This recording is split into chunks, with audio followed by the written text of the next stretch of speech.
सतमत के इस विराट मंच से आप समस्त ग्रामीणों का इस ध्वनि विस्तारक यंत्र से जहां तक आवाज जा रही है, आप समस्त जनों का मैं एक बार पुनः आह्वान करता हूं कि आप समस्त लोग इस सत्संग ज्ञान यज्ञ में पधारें और संत महापुरुषों के दर्शन व प्रवचन का भरपूर लाभ उठावें, क्योंकि यह सत्संग ज्ञान यज्ञ फिर कब होगा इसका कोई ठिकाना नहीं, लेकिन अभी हम सबों के बीच यह सहज रूप से चल रहा है। इसलिए आप समस्त लोगों से निवेदन है कि आप सभी सत्संग पंडाल में आवें और संत महापुरुषों के दर्शन व प्रवचन से लाभ लेकर पुण्य के भागी बने। आइए दिव्य सज्जनों, हम सबों के सामने एक प्रश्न है कि हृदय की दूरी को दूर करने वाला कौन, क्या हो सकता है? वह है योग। टूटे हृदय को जोड़ने वाला योग है। युग युगांतर से बिछड़े जीव को पीर से मिलाने वाला योग है। योग कैसे करें उसे युक्ति को बताने हेतु हमारे बीच मंच पर मंचासीन हैं सदगुरु महर्षि मही परमहंस महाराज के ऊर्जवान, तेजवान, ज्ञानवान, शीलवान, गैरिक पटधारी, गागर में सागर भरने की कला से निपुण महात्मा पूज्य भगवान बाबा मंचासीन हैं। हे बाबा, हमसे भक्तजन आपके ओजस्वी पीयूष वाणी के पासु हैं। पूज्य भगवान बाबा एक बार जोरदार सुरों में सदगुरु महाराज की जय बोलें। श्री सदगुरु महाराज की जय। बंदो गुरु पद कंज कृपा सिंधु नर रूप हरि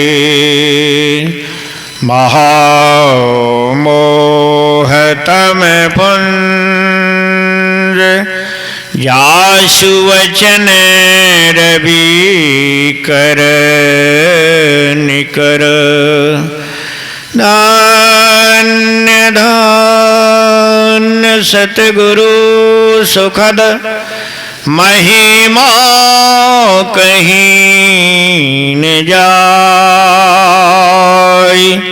जो कछु कहो तुम मेरी कृपा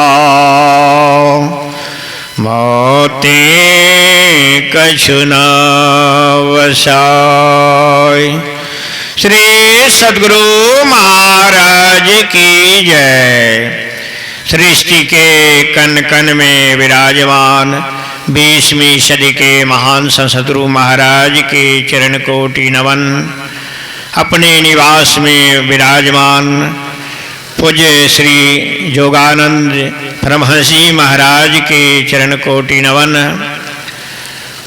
पूज्य गुरुजन, साधु चरण, विद्वत जन, सत्संग प्रेमी महानुभावों, माता एवं बहनों, सभी के चरणों में सहस्त्रबार नमन।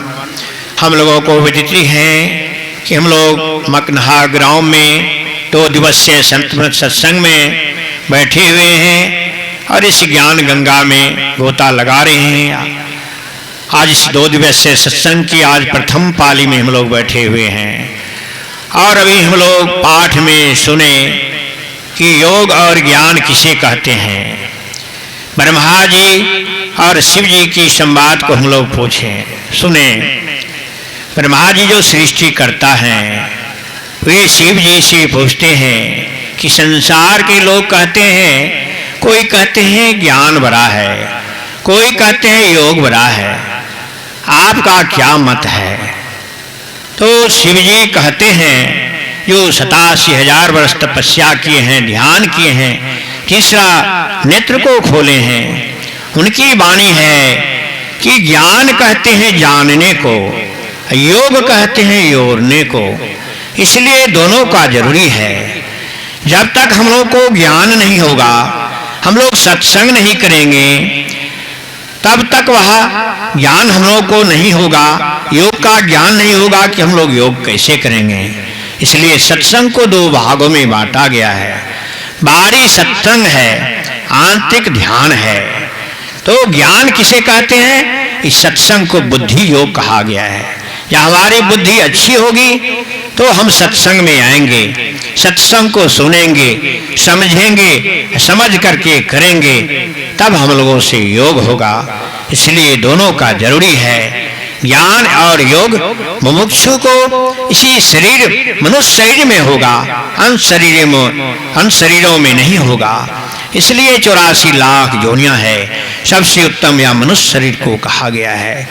यह मनुष्य शरीर रूपी जो है, यह हम लोगों को अनमोल शरीर मिला है। जिस तरह से हम लोग अपने बाल बच्चे को, जो पैसे वाले हैं, 10-20 कपड़े सिला देते हैं और कहते हैं कि हमारे बच्चे बदल बदल कर पहनेंगे, उसी तरह से परमात्मा ने हम लोगों को 84 लाख योनि रुपया जो है योनि दिया है, कपड़ा दिया है। उस कपड़े में 84 लाख योनियों में सबसे कीमती कपड़ा या मनुष्य शरीर है। इसी मनुष्य शरीर में वह मुक्ति को हम प्राप्त कर सकते हैं। इसलिए कहते हैं, कबीर साहब की वाणी में हम लोग सुने कि साधु भाई जीवत ही करो आशा, जीते जी यह मुक्ति की प्राप्ति होगी, उस परमात्मा की प्राप्ति होगी।